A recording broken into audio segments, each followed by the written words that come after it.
Well, a competitive game tonight, a game that went down to the end, but the Memphis Grizzlies win it 129 to 125. Glad to have you with us here on the postgame show. Rhino, we've got a lot to talk about here, including a trade that Kings fans are like, what? Ladies and gentlemen, I'd like to report a trade. It will be a dandy. I don't know if it's a dandy. Jonathan Kuminga and Buddy Hield to Atlanta for Kristaps Porzingis. We'll talk about that. But Kuminga not coming to Sacramento. Jerry Reynolds already is in Sacramento. Jerry, good evening. Your thoughts on what you just watched? But I'm glad the game's over. Yeah, I had about all I could take. I am thankful that I hadn't paid $300 or $400 to be in there in person and watched it. I'll tell you that. But it was a case of, I was texting a friend of mine and just saying, it's one of those games that had the Kings won, would it even be beam worthy? Yeah. Because, it's a close call, don't you think, Rado? I mean, really. Yeah, no, you're right, Jerry. I think we need to redefine how we watch Kings basketball for the rest of the season, because this felt more like an open gym, which really, Jerry and Grant, it should for the Kings. I agree. I mean, really, there's no advantage to winning. And certainly you could see Memphis wasn't. The players on the floor were trying. But, I mean, clearly they took out Ty Jerome late, which, was a way to, they thought probably that'd give the Kings a better chance to win. But, basically looking at both teams looking at a lot of guys some will be on their rosters next year and some won't. I'll tell you who I did like tonight. And I know he was 0 of 6 from 3, and that has to get better. But I love the way Devin Carter pushes the ball and throws the ball up the floor. When he's on the floor, the pace of the game changes quickly. He does not waste time. He throws the ball ahead. He gets the ball into the front court. I want to see more of him. I want to see more of him. And even it was interesting. I was watching the Memphis announcers, and they were questioning why he has not been part of the plans. They could not understand why he barely plays on this roster. They were even questioning, which I found it to be interesting. Well, he really is a hustling, scrappy, tough kid. Whether the questions that, we need to find out, hopefully some during the rest of the year, is his handle good enough? Can he make plays enough? And can he make shots? Those are two things that he has to do much better than he's doing. His rebounding is already very good for a guard in this league, and his defense. He's aggressive. So I think those two things you always see what you need to see, but you can't play in this league as a guard if you can't really have a nice assist to turnover ratio and make shots. Yeah, Dylan Cardwell fumbled a pass or two from him. What impressed me, in addition, Grant and Jerry, was how much ground he can cover in a quick time or in a quick area. His steps are large. And I've got a lot of respect for a kid that is trying to improve in the areas where they have asked him to improve. And you can see that working into his game, but he's had very little time to display that or even practice that against pro competition in a real game atmosphere. Yeah, his whole rookie year was messed up, and so this is kind of his rookie year, which again has been messed up. Now he had summer league, and he really did not perform particularly well in summer league. So I think these last 30 games are very important for him. And to you and Grant's point, you really need to see him playing 25 minutes a night here, going down and where he gets a little bit comfortable. We're seeing Nick Clifford get a little more comfortable, and we need to see him have the same chance. Again, we're glad that you're with us here on the post game as the Kings lose. They definitely went with the youth down the stretch. We didn't see Zach LaVine on the floor. We didn't see Sabonis on the floor. He had Carter on the floor with Nick Clifford. All right, let's talk about DeAndre Hunter's debut. Again, he just got here. He's got one practice, but kind of blasé. Yeah, he's a good player, but I thought 3 or 4 years ago in Atlanta he's terrific, and then the Cleveland trade just didn't work out for him. So hoping to reestablish himself here, but you can see his defensive ability. He Yeah. can stay in front of guys, long arms. I'll say this now: he is not going to rebound well. Never has. He's a guy that gets 4 rebounds in 28 minutes, and that's really not even good for a small forward. That's been his career. But I think, I do think the defensive prowess and ability to make shots will be there. Yeah, Jerry, I mean, if you can make that up somewhere else, if you got a guy like Dylan Cardwell that's swallowing up rebounds in limited amount of time, then I can see that because of the switchability. He can guard 1 through 4. This was a wide open game because Memphis was so small. So the Kings was kind of like their worst nightmare, having to guard on the perimeter all night and run around almost, as they said on the telecast, a shell drill. But I liked what I saw defensively. I think offense is going to come along, and I'm intrigued by the possibility of him and Keegan Murray next to each other. Yeah, that's what intrigues me. I think I think they'll be a good match, good pair. And with Keegan, 4, him at 3. That basically they'll defend, and they're both athletic. I think can protect the basket a little bit.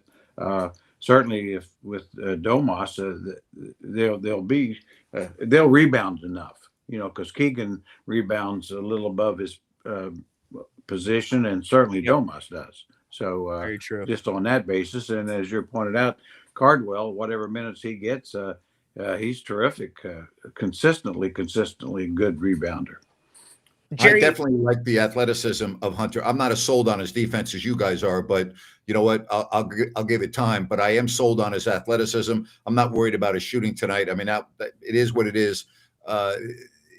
Listen, we've talked about this now for years, the unathletic front line of the Kings. And I think that just his athleticism alone is something that I like. Well said. Go ahead, Jerry. Well, yeah, the only, just a little throw a wrench in this whole thing a little bit. And I like the guy. I would say, can you either one of you tell me how much better he is than Precious Achiuwa? That's a fabulous point. Now that's a great point. Let's wait the final 28 to 29 games and make a real clear-cut observation on that, especially when Keegan Murray gets on the floor. But you're right. So Precious has been. My question is, and the reason I bring it up is because, Hunter's had a much better career. He's done more. He's also older. Achiuwa is younger and I think getting better. I mean, it's one of those questions. It doesn't mean you can't use both guys. I'm just saying, but it's one of those questions that really at some point you'll need to ask.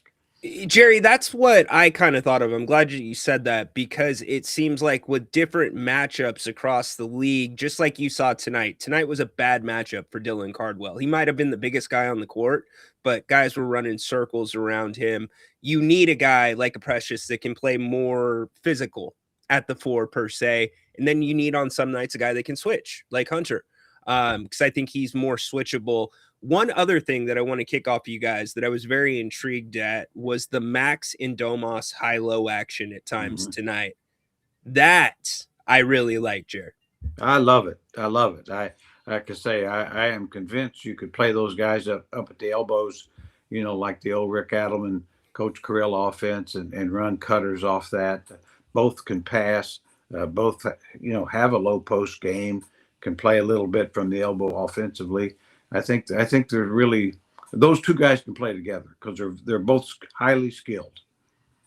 Jerry, let's start with you, and then Ryan, you. Jonathan Kuminga has been in the trade rumor mill since this summer. A lot of people thought it was going to be Sacramento. It is now the Atlanta Hawks. He goes to Atlanta with Buddy Hield for Kristaps Porzingis. Clearly, the Warriors wanted to go in a different direction with Kuminga, and they were able to do that. Your thoughts, Jerry? Well, I in a way, I'm kind of glad he's in the East, and the Kings don't have to mess with him anymore. I'm tired of hearing about him. I honestly think DeAndre Hunter will be a better fit for the Kings than Kuminga. The only difference is Kuminga's so much younger.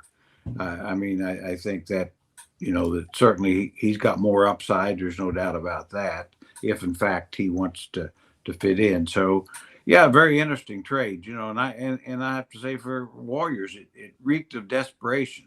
Yes. Ask me. I mean, certainly Porzingis, when healthy, will really help him, which, as you know, is never. Right. Right. It is very rare when he is, but when he is, if he'd happen to get healthy when they get into the play-in or playoff, I mean, he'll make them better. But yeah, that was a case where I think that was the only real deal they had that they could make for the guy. See, Jerry, I don't know if it's the only deal that they could make for him, because for me, they offered the house for Giannis reportedly, right? And you would think Kuminga would be a part of that deal. With Porzingis, he's played 17 games, to your point, Jerry, this season. Last season, and even into this season, he's had a documented medical condition that's really hard to keep his energy up and keep him on the floor. And his salary expires this year. So I took it the other way and said, this is the Warriors thinking that the Bucks will not move Giannis, and we're clearing space for the offseason. Well, yeah, I wouldn't disagree with that. I mean, I think they know that they can't get Giannis now. That part is exactly right. I think they're saying we're not in the Giannis hunt here at the trade deadline. It's not going to happen, and so we'll move to Plan B, and then obviously that can go several other ways too. But obviously Giannis would be their top target if in fact he's still available in the summer. The Miami Heat look like they're right now in the front seat to try to land Giannis Antetokounmpo. We'll find out. The deadline is tomorrow at noon. Thank goodness it's the deadline tomorrow, so we can move on. Right? It's just with social media the way it is now, and all the rumors, and it's too much. I can't wait until it's over, guys. I really can't. Yeah, it really gets ridiculous. And then, like say, trades like the one with Porzingis happened, nobody even suspected it. But the one thing I do know from years of experience that Giannis Antetokounmpo can only be in one place, whether it's with the Bucks or somebody. He cannot be traded to 4 different teams. Hey, Jerry, we've debated this on the radio show on Fox Sports 3 to 6 p.m. Come check us out. If Giannis were to move, which conference, the West or the East, would it trigger a bigger avalanche of movement in the final 12 hours of free agency? That's a great question. He'd have the most impact certainly in the East, I think. I mean, because the East is a little more wide open, and it would depend. I mean, certainly if the Knicks got him by some way, well, that moves them to the head of the class. Miami makes them a lot better. In the West, I'm not sure, even if he went to the Warriors, I don't see them as a serious contender. I don't think they're better than Oklahoma City, Denver, or San Antonio, or maybe even Minnesota. So I don't know if that answers your question, but I think, just from a standpoint of where he'd impact the conference, it would have to be the East. By the way, Keon Ellis played 19 minutes tonight. The Cavaliers blew out the Clippers, and we'll see the Cavaliers this weekend. So that should be a lot of fun. It's also expected that will be the game that James Harden makes his Cleveland debut. There were a lot of empties in the building tonight. Yeah. There were a lot of empties. I had a buddy send me pictures in the upper deck. It was sparse, to say the least, and a lot of empties down low. And you just have to wonder if that is going to be the way the arena looks here for the rest of the season. Now, I know it's a quiet crowd too. Very quiet, I thought. Yeah. And of course, there wasn't a lot to get excited about. And right. One last thing on the trade. Poor old Dennis Schroeder. I mean, he certainly signs a deal. Thinks he's going to be the main guy in Sacramento, and then he signed Russell Westbrook. He traded him to Cleveland. Thinks he's going to have a big role there, and then all of a sudden James Harden comes in. What are you going to do? Jerry, it's interesting because at practice a couple of days ago, we asked Malik about the trade, and Malik said they both wanted out, which isn't a huge surprise. But for Dennis, collecting a check here in Sacramento, guaranteed for 2 years, that was that caught me a little off guard. Does that catch you off guard? Yeah, a little bit. But then again, really with Schroeder, for him to stay more than 1 year anywhere would be Yeah. kind of a shock. So, I mean, I think that's kind of been his career, really. Oh my gosh. I Well, mean, who's to say he's not going to get traded tomorrow? yeah, Yeah. exactly right. And he's a pretty good player. I mean, to me, he's a backup. He should be a backup, like he was with the Pistons last year. That's his best role, and where he's playing on a team with an established star lead guard like Cade Cunningham. That was probably the best spot he could probably be in. 129 to 125, the final. Memphis with the win. The trade deadline, as we said, is tomorrow at noon Pacific, and so we will break it down for you tomorrow at 3 on Fox Sports Sacramento, and we can move forward and see what the Kings roster is going to look like. But Sabonis tonight played 24 minutes. So you would think it's probably unlikely that the deal's not going to happen with Toronto. I can't imagine Sabonis not being on the roster after noon tomorrow. And I don't really see anyone else. So we might already have had the moves made. Now, last year, there were 2 moves made by Sacramento right before the expiration of the trade market. But I don't know right now. I think this might be what we're dealing with, guys, for the rest of the season.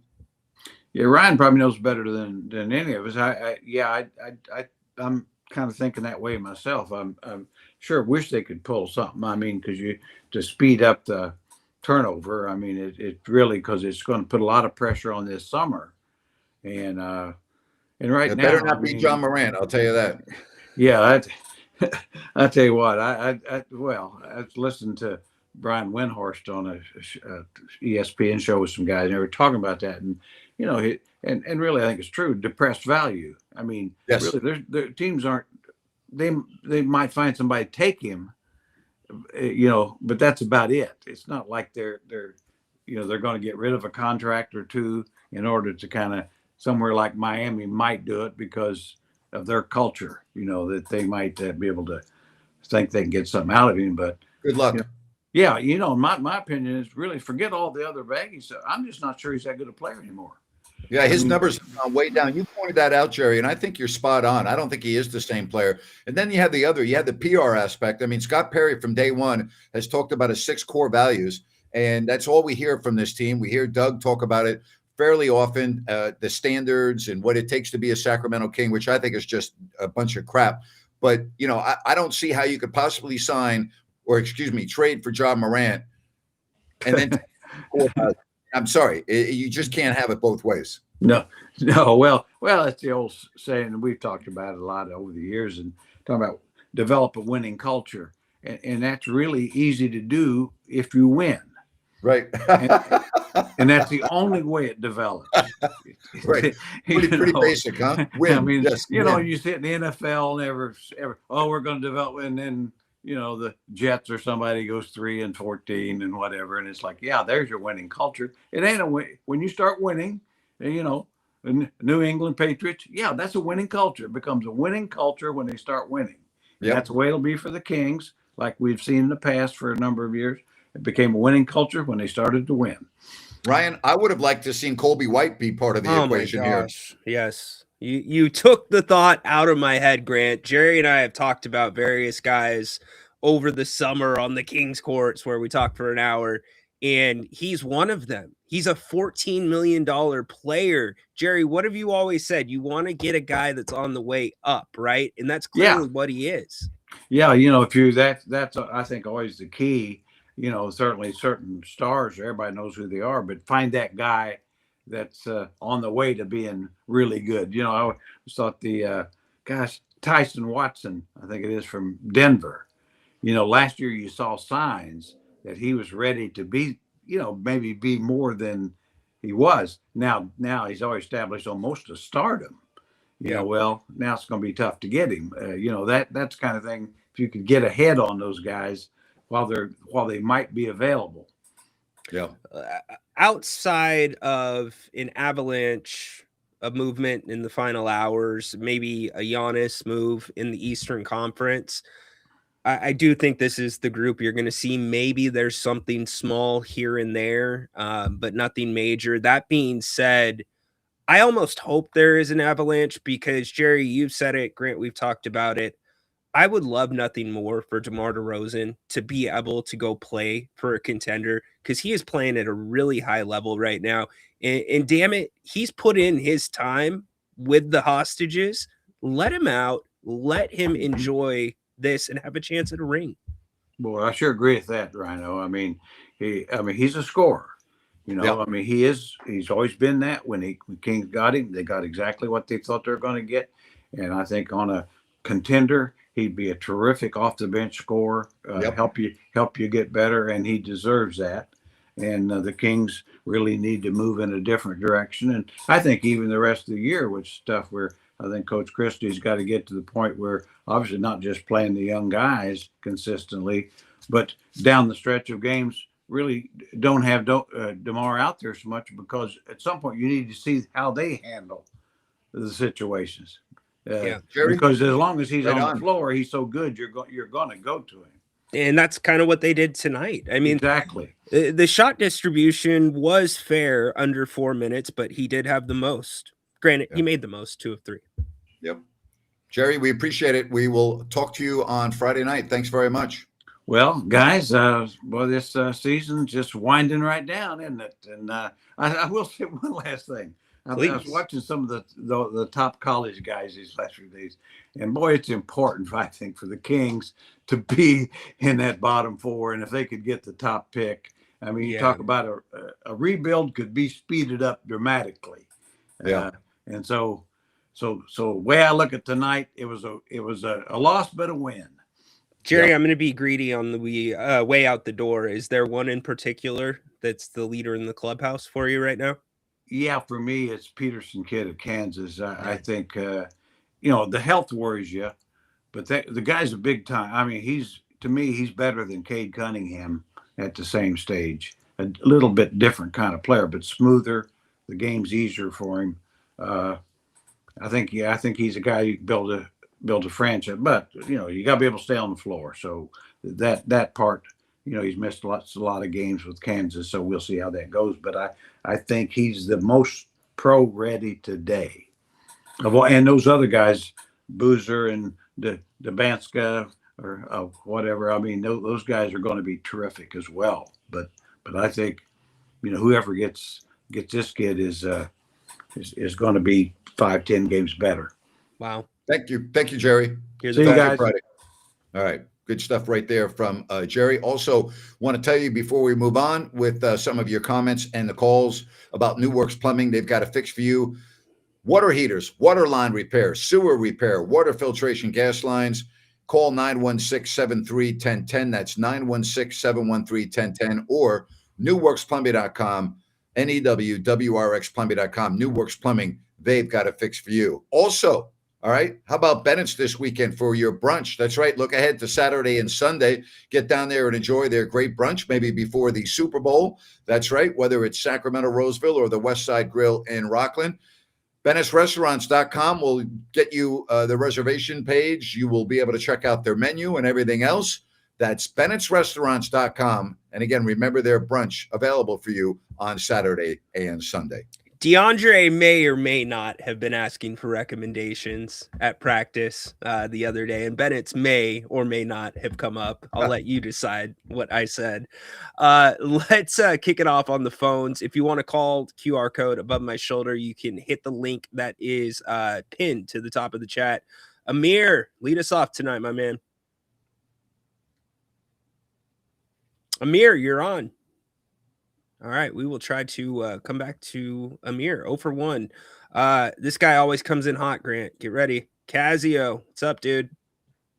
Hey guys, this team is obviously complete garbage. I don't really have anything to say on the same game, but you guys were talking about the trade deadline. Ryan, you literally read my mind with the New York Knicks and Giannis. That's what I've been thinking for the last 3 weeks. I'm not even kidding. Yeah, but here's my question with that. If the Knicks were going to trade for Giannis, do you think they would do a star swap with Towns, or would they package OG, Clarkson, and Shaman or something like that, and picks? I don't know their tier in terms of their apron status, because that affects whether you can aggregate player salaries or not. I think, Grant, you'd be looking at Towns because of how he's Yep. just not really fit right Yep. now with what Mike Brown's doing. Thanks, Casio, and we appreciate you showing everyone your fingers. I haven't really quite seen that before on the stream, but we appreciate your phone call. It's Kazi's brand, man. He just gives us a different angle every single time. That is a different angle. I would agree with you there. All right, this guy probably has the answers because he's a guru. Zach, what's up, dude? Hey, how you guys doing? Hey, Zach. I just had I just had some thoughts on the Hunter trade. I want to see what you guys thought. I don't get it at all. He's 28 years old. He's not going with the rebuild timeline. We're probably not going to be good for another 3-4 years. And by that time, he's just not with the timeline of, I'm trying to get young prospects, maybe a couple draft picks, even if they're not the greatest, a couple second rounders, if that's what it was, stuff like that. And I think it even put us like in an apron for next year with when Keegan's extension comes in. Like, I just don't get I don't get this trade at all. The Hunter. Keegan's extension doesn't have anything to do with No, it. nothing to do with that. Yeah. And here's the other deal. 28 is not old. He just turned 28. I mean, DeMar DeRozan's 36. I think that there's nothing wrong with 28, whether you're in a rebuild or not. I don't have a problem with that. Yeah, and I forgot what I was going to say. Oh, Zach, to your point, the second apron. Yes, you currently are projected to be on the in the second apron. The Kings have not paid luxury tax since 2004. So things are going to change, which means if Sabonis doesn't move at the deadline tomorrow, which I would be, Grant, I'm fair. I think I'm being fair now, saying I would be shocked if Sabonis moves tomorrow. I would too. I don't see it. The offseason is going to be the time. Sabonis probably exit stage left. And look at what Scott Perry's doing. We talked about it, Zach, on the radio show. He's trying to get more athletic, and Domas is great. He had 20 points in 14 minutes on 8 of 10 shooting, but it seemed like Scott Perry's kind of turning his head on that. I just don't get, because like now that we're in the apron, we're gonna have to try to shed contracts and stuff like that, which is always not a good thing. And I just don't get the direction. It's just not making sense from that trade. We even gave up a second round pick in the trade. I know it's not a great one. It was probably not, it was probably going to be in the 50s or whatever. But I get Hunter's a good player. I like, if we had him with like Fox and stuff like that when we were, a year or two ago, that would have been great to have him then. But now it's like, man, I just want young players, young prospects, get more picks, that kind of direction. Yeah, he first off, to dish salary like Saric, that's why you gave up the second round pick. That's the cost to dish salary, around $5 million. So I guess, Grant, you can make the argument that Hunter could be at best maybe a younger version of Harrison Barnes. Yeah, I'm not a huge DeAndre Hunter fan. I think he's okay. He doesn't get me excited. I do like his athleticism. I'm looking at his career. I talked to a person in Cleveland earlier today, and then I've been just studying it up on the internet for people that have watched him play a lot more than I have. And the reviews on him are mixed. So, like, I think that he's an okay player. He's not great. He is what he is. As they say, time will tell. Do you guys think that? Go ahead, Rhino. Oh, no, I was just going to say, Zach, there needs to be a lot of maneuvering between tomorrow and the start of next season. But Vivek Ranadive is not rolling a 12-win team into the season in the second apron. It's just not happening. Yeah, I was just going to say one last thing. Do you guys think that Sabonis's value right now, if, let's say we trade him, let's say to, I'm just making an example, if the Raptors got him or something, they would have, 3 basically playoff opportunities with him if we traded him now versus in the offseason where they'd get like 2 opportunities because he has 2 years after that. Do you guys think his value is a little bit lower in the offseason, or do you think it's going to be kind of the same? Great. I think it's pretty much the same. And as far as like what the Kings would get, a lot of people haven't been talking about this because the rumor's been RJ Barrett. Well, how's RJ Barrett and Keegan Murray going to play together? Like, you just got DeAndre Hunter. Now, if you got RJ Barrett and you have Keegan Murray, I mean, like, how's this all going to work? Then you have a logjam at that position. It doesn't make sense to me. Yeah, Zach, I think maybe to the right suitor, and maybe at one time Toronto was that. It could hurt the value a tiny bit if they think they can make a run and win their conference. But for the right team, I think you actually improve Sabonis's value, probably waiting till the summer, because you might have injuries that occur. You might have teams that make a run, teams that underachieve. And I kind of circle Golden State, honestly, as much as you would hate to see him up the road. He loves Napa. He'd be a great fit with Steph Curry. And that could be a nice way to roll Steph Curry out of or into the twilight, I should say. Would you guys? Yeah, but Would the you guys? question is, what do the Warriors have now that the Kings would want? Future draft picks. Well, we probably have to take the expiring from Butler or something the year after. That's or Yeah, something like that. Plus possible. picks. You know, Yeah. yeah. The only time that Grant and Zach is the last thing I'll say on this talk, but we saw a player get stretched in Damian Lillard at the beginning of the season, early in the season. I'm not saying that's in play right now in Sacramento, but that could become a viable option for Zach LaVine if he picks up his player option.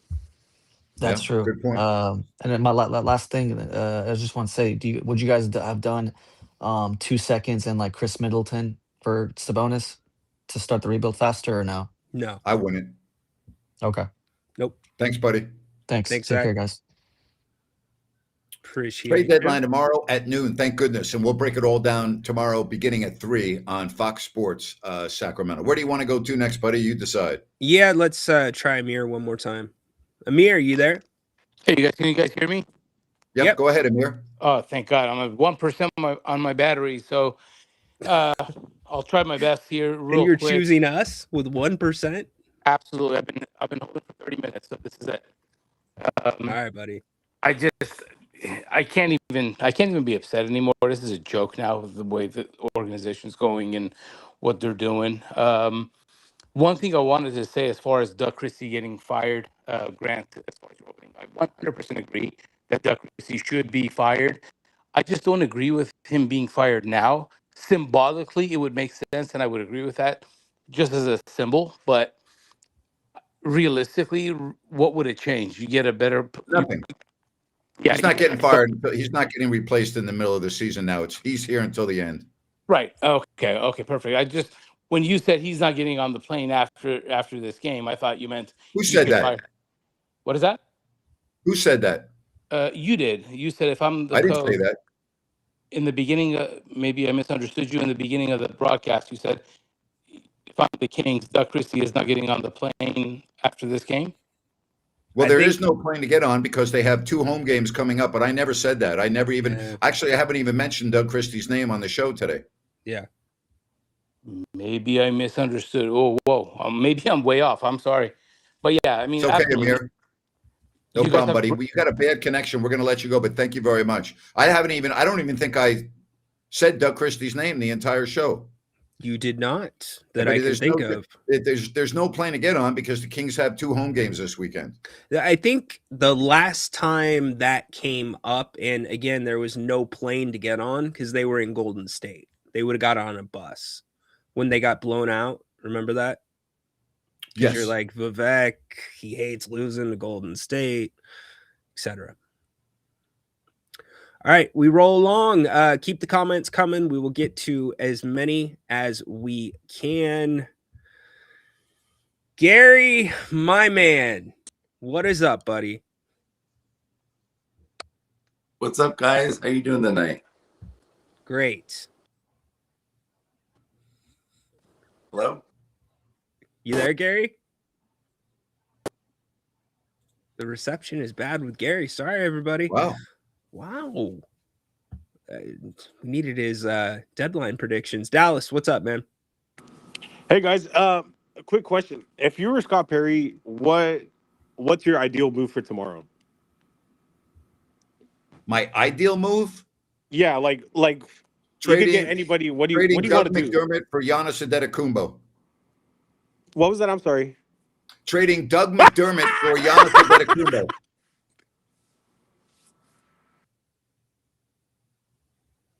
He asked me my ideal move. That would be my ideal move. I was gonna say like Maui, Cancun, something along those lines. This Thailand. show just came to a screeching halt in the last 60 seconds with Gary, I followed know. by Dallas. What happened? I mean, was Dallas trolling, or he just thought it was that funny? I don't know. You know But what? I don't want to. I don't want to find out. Do you know what Jerry Reynolds always says? Every What's that? team needs a, Every team really needs what I call a shitbird. and that's what Dallas and Gary just did for us. I love that. Hey, I also love Sunrise Landing with various models to choose from with no Mellorews and no homeowners. And this is a Blazona development project. It's easy to get to I-5, Highway 45, Highway 20. And again, remember, no Mellorews, no homeowners. It is adjacent to the Calusa Golf and Country Club. And if you go online at CalusaSunrise.com, you can find out everything you need to know about Sunrise Landing. You can see the floor plans, available lots that are still remaining. That's CalusaSunrise.com. And maybe you'll relocate to Sunrise Landing in Calusa. Yes, Well indeed. done. Well done. Well done. That's not an easy one to pull off. Let's try to get some rapid fire with some of these comments. Sabonis to Denver, no, but I think DeMar DeRozan would be a good fit in Denver, Grant. Oh, boy. He'd be great. Levine for Ja. We've already laid out where we stand on Ja, but just from a financial standpoint, you're off Levine next season. If he opts into it, you're into Ja for an extra season. I want to say 2 extra seasons. So that would not make sense. No. Would it make sense to have John Morant anywhere near your franchise? Where he was tonight, that's the closest I want to see him to the Kings franchise. In the building on the other team's bench, that's as close as I want to see him. We have a disagreement with Jerry about Devin Carter in Summer League. He led them to the championship game. He made winning plays on both ends of the court. Analytically, he was considered to be the 12th best player. What do you disagree with Jerry about? Jerry's been supportive of him. Yeah, I actually thought Devin had a little bit of a rough summer. He was dealing with a shoulder injury. Yeah. And he was kind of vocal about the switch that the Kings were asking him to make position-wise. Yep. Neek was really the one that led them, though. But you have to remember that was a team that was full of G League champions that were playing in Summer League. Yes. And he was not one of them. Gary always getting run. Let's see. Doug Christie will fly back home to Roseville from downtown. I don't think so. I do appreciate the humor in the chat, by the way, about technology, AOL, jitterbugs, etc. So well done, guys. Well done. We'll get to some more in a minute. All right. To this point, we've had a lot of movement in the NBA. What to you has been the move that has made you raise your eyebrows the most so far in this NBA trade deadline week? Probably James Harden. Me too. It's at the top of my list. Yeah. I'm like, what? Yeah. To me, that's like Cleveland. 2 things come to mind. The first is like they're panicking. Like, we're going to lose our window. We're going to tread water. We can still save this thing. The second is, what do you know about Garland's toe that the Clippers do not? Also be interesting to see what that physical is like before the trade becomes official, which I don't think it has become official yet. Yes, I would agree. You're spot on. Isn't that the last guy you want if you're looking to make a deep playoff run? And I don't mean that from an area of disrespect. He doesn't show up in the biggest games. I wish I had $1 for every time I said that. Yes, indeed. Okay, you asked me about biggest surprise so far. What do you think will be, if any, the biggest surprise by 12 p.m. tomorrow? I think the biggest surprise will be that Giannis stays in Milwaukee, that the Kings, and most people thought it was a foregone conclusion that the trade this past weekend with Cleveland was just step 1 of a step 2 and a step 3. I think that's going to be a surprise. And I also think the Miami Heat not doing anything is going to end up being a surprise. And I think the very interesting aspect of this deadline is the team in the East that has the number one record and the best record was active, right? Yeah. And yet That's a great point. they're still trying to get better. And I found that to be very interesting because I have an adage, if it ain't broke, don't fix it. And yet they're making moves, which I just found to be surprising. Well, and I've tweeted this out a couple times. You've got 5 more years of this CBA. Teams are going to have to find the intersection of not messing up the chemistry, but also knowing this is the new free agency. So if you're going to not just gear up for the rest of this season, but gear up for the first half of next season, it's got to be the trade deadline. But you're spot on. So what do you think? Are you asking me that question? Let me ask you, what do you think is going to be the biggest thing that we talk about tomorrow at 3:00? I think it's going to be, I don't know who it will be, but I think it's going to be somebody out of nowhere. Something that nobody's talked about that will not include Giannis. All right. Said we appreciate the love that you love us. We are a staple at this point. Well, we show up every game, or for the most part, every game, and we'll be here throughout the rest of the season, and we'll cover you right through the lottery and the playoffs and the NBA draft and free agency. We're not going anywhere. We're not going anywhere. We're just ramping up. Yes. But we are all going to be depressed on Monday when the football season is over. We will be depressed. I will be. I can tell you that. I might not be. I might be tired. Well, you better be celebrating a victory. That would make you tired. Yes. That's what I mean. Yeah. So we'll see. Still got Friday before Sunday. We'll talk about it a little bit more then. Yeah. But tomorrow we will talk more about what's going on. Olden Polonase is going to join us on the show post NBA trade deadline. Chris Landry Football, to talk about the Super Bowl, and of course your phone calls. And who knows, maybe at 3:00 we'll have some huge news that transpired a couple of hours earlier. There better be.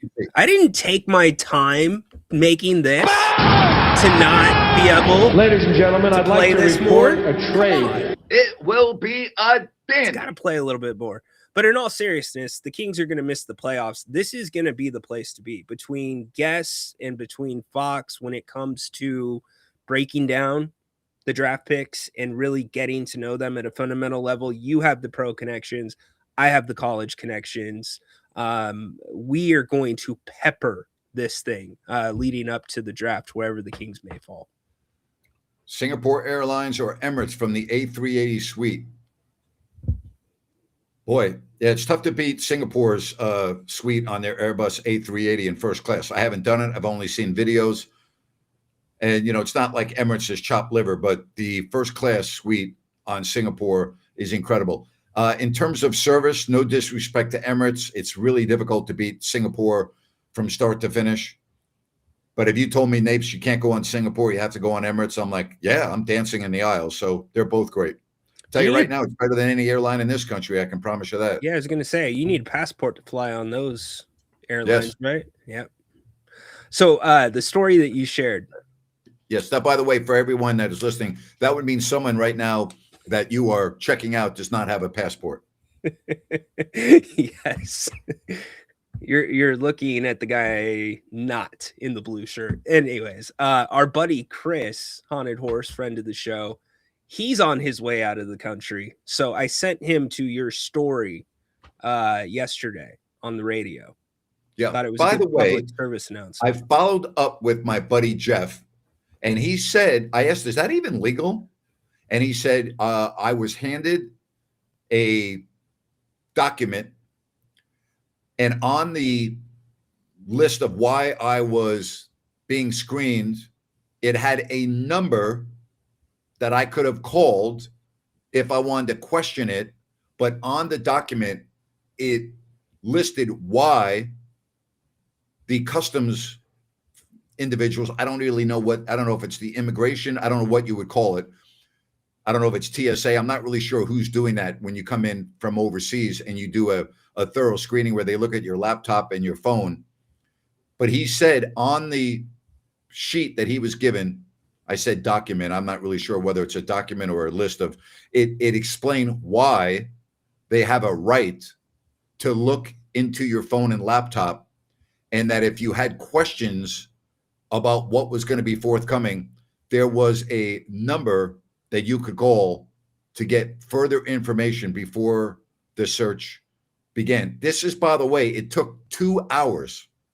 This isn't just like, we're going to pat you down, we're going to look inside your bag. No, they took his luggage apart. They took it apart. Okay. And they spent 30 minutes going through his cell phone and his laptop. And that's the thing. There is no search of the laptop. There's no search of the phone without the passwords. So Yeah, he gave him the passwords. That's correct. And if you don't give them the passwords, they will probably file for a warrant to get the passwords under some type of law, right? And Yes. that's not, they'll make sure that that's not a quick process. Let's just put it that way. You might be spending a few nights somewhere while they're figuring that out. And again, if you have nothing to hide, I mean, I really would not be comfortable with someone going through all of my personal stuff. But if I really have nothing to hide and what they're looking for is, you know, narcotics selling, terrorism, child pornography, right? I mean, they're looking for really bad stuff. And if you have nothing to hide, then I'm like, go ahead, just do it so I can get out of here and get on my next flight. Yeah, that's crazy. Go back and listen to that. You can go check it out on your podcast site. If you don't like that, hit the like button. We would very much appreciate it. 12 noon our time tomorrow. Yep. Trade deadline. Yes, indeed. Absolutely. Depressing season, but here's the light at the end of the tunnel that Mitch Richmond could not see. You've got you're under or just at 30 games now. Tonight was 52. So it's wrapping up and you're closer to being in the best position to have the ping pong balls go your way. Yeah, that is the only thing right now you can hold your hat on. We'll talk to you tomorrow at 3:00, everybody. Appreciate all of you. Thanks very much for your support. And we'll see what happens between now and noon Pacific tomorrow. My thanks to Jerry, as always, to Rhino, for you and your support. We appreciate you very much. Talk to you tomorrow at 3:00 on Fox Sports Sacramento. Yep, 104.7 FM, 890 AM. Download the Fox Sports KSAC app. Take care, everybody. Bye-bye.